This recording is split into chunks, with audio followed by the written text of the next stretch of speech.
you ever felt it?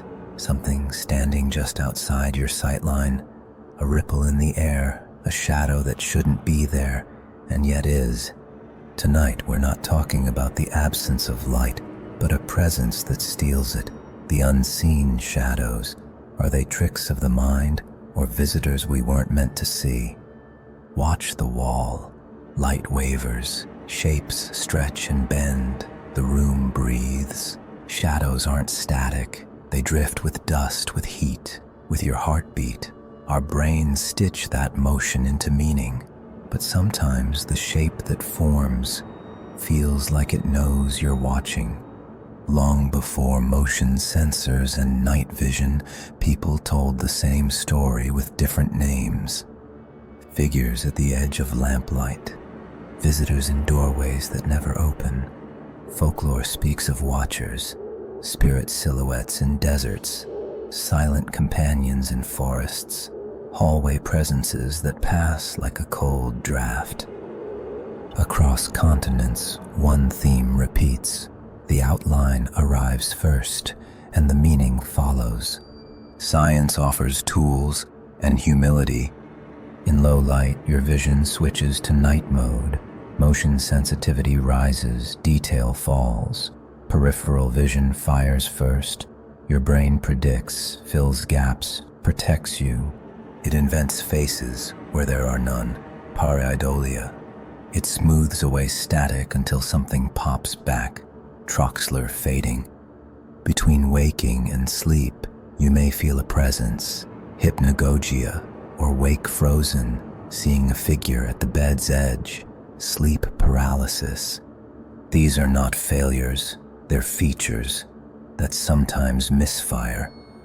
Now we point cameras into the dark and ask them to witness for us. Security footage, phone clips, dash cams, pixels stretching, compression smearing, infrared blooming. Technology can both reveal and deceive. Forums fill with midnight testimonies, a shape crossing a hallway, a nursery cam that catches movement when no one's there, an office light that flickers only when a figure stands where no figure should. We scroll, we doubt, we believe, we fear. I'll tell you mine. It started small. A flicker beside my bookshelf where nothing should move. I blamed the streetlights, the cat, a draft. Then came the night I felt watched. No footsteps, no breath. Only that sense, like a word stuck on the tip of your tongue. I turned my head and the shadow vanished. I looked away and it returned. I spoke into the room as if it were listening. If you're there, don't come closer. The light dimmed, just a whisper, and came back. Maybe a cloud, maybe. I slept with the lamp on until morning. Two truths can exist at once. Truth one, the brain is a prediction engine, and darkness is its worst data set. Truth two, even with that knowledge, some encounters refuse to shrink. They feel aimed at us. They arrive with timing, intention, story. And stories, especially the ones the dark tells, shape what we see next. So what are unseen shadows? If you ask folklore watchers, if you ask neuroscience, misreadings, if you ask the midnight version of yourself, something that waits until you look away, maybe our perception is a keyhole, and something on the other side sometimes leans close enough to dim the light. If that thought makes you check your doorway right now, that's the point. Tell me your encounter below. What did you see when the room said you were alone? And if it happens tonight, keep the light on long enough to decide which story you believe. I woke up this morning with a strange thought stuck in my head. Scrolling through my phone, half awake, I stumbled on something that shouldn't exist. A new Labubu collection, but not the kind you'd find in toy shops or even online stores. This one was different, darker. People called it the Forbidden Series. It wasn't listed on official websites. No pre-orders, no announcements, just whispers, screenshots in private groups, collectors talking in riddles, as if naming it directly was dangerous. And that was enough for me. I needed it.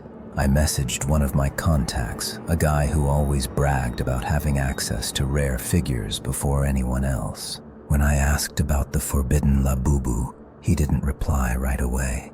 Minutes turned into hours. Finally, one word lit up my screen. Meet. No address, no time, just meet.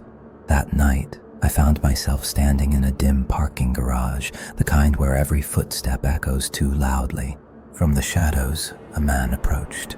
No smile, no introduction. He carried a small black box. No labels, no markings. When I reached out, he didn't let go right away. He leaned closer and whispered, "Once you open it, it's yours. Forever." I laughed nervously, thinking he was just playing along with the creepy reputation.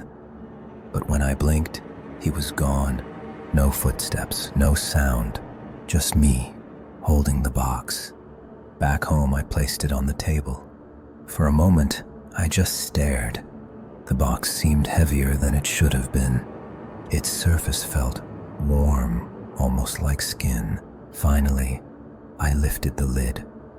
Inside was a Labubu figure, but not like the others.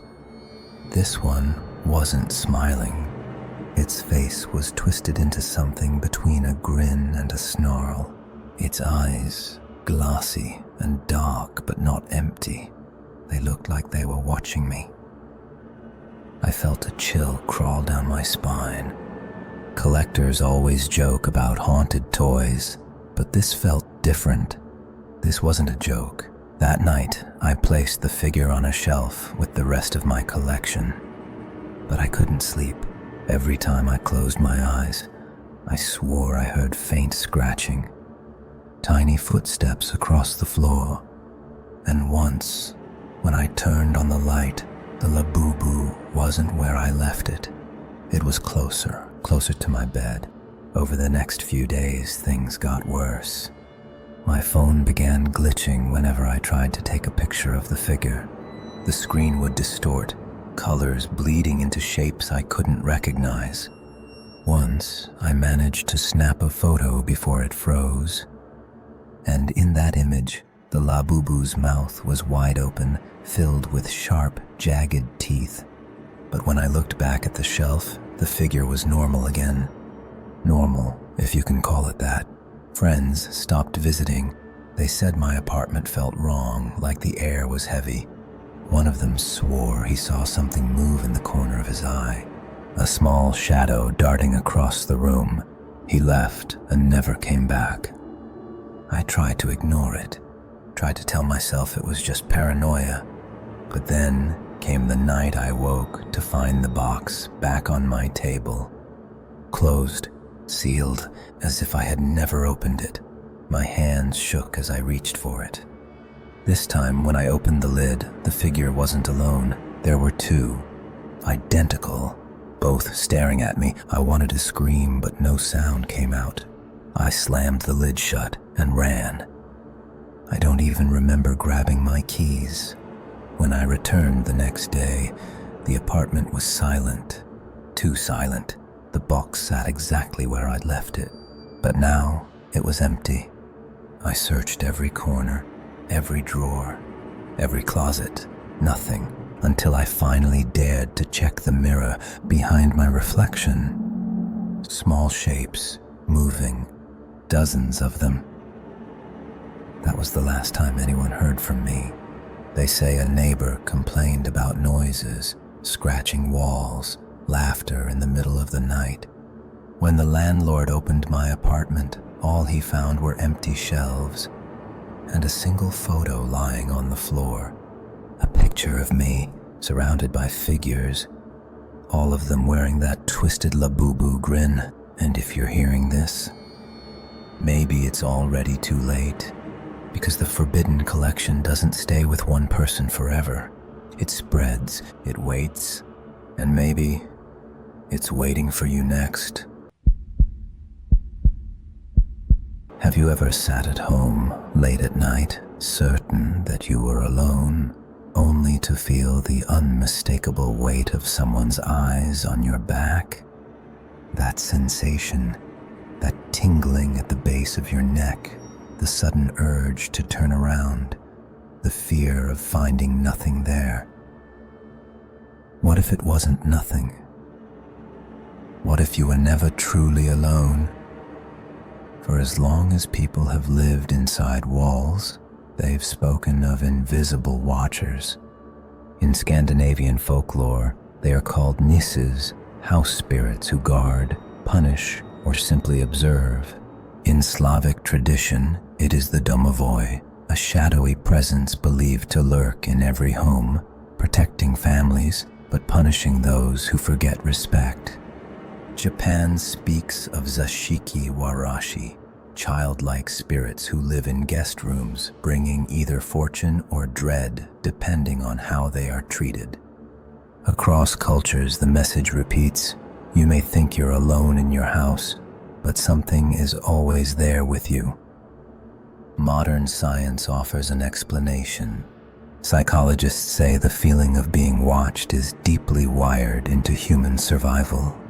Our ancestors who noticed hidden predators lived longer, so the brain developed hyper-awareness, a radar constantly scanning for unseen threats. That is why a creak in the hallway or a flicker in your peripheral vision feels impossible to ignore. Neurologists describe it as pareidolia. The mind invents faces and figures in random shadows. Others link it to hypnagogic hallucinations, when you are between wakefulness and sleep, and the mind conjures presences in the room. But here is the problem. What if some of those presences weren't hallucinations at all? Today, with cameras everywhere, the stories have only multiplied. On Reddit forums, countless users describe the same chilling moments. Footsteps pacing in empty apartments. Doors creaking open with no draft, no explanation. Objects vanishing from tables and reappearing hours later in impossible places. Surveillance footage sometimes shows even more, a shadow figure crossing a living room when the owners were on vacation. A child speaking to someone just off frame, though no one else was in the house. A woman sleeping, unaware that a faint silhouette leaned over her bed for several minutes, before dissolving back into the dark. These are not isolated cases. They're everywhere. The fascination has grown so much that entire YouTube channels, TikToks, and documentaries now collect evidence of what they call unseen presences, whether ghost, intruder, or illusion. The fear is the same. Your home, the place where you should feel safest, may not be as empty as you think. And isn't that why horror films about haunted houses and invisible stalkers work so well? They're not about the monster itself. They're about that primal dread that strikes when you realize the silence is not silent at all. So let me ask again, what is more terrifying? To believe that your brain is simply inventing company when you're alone?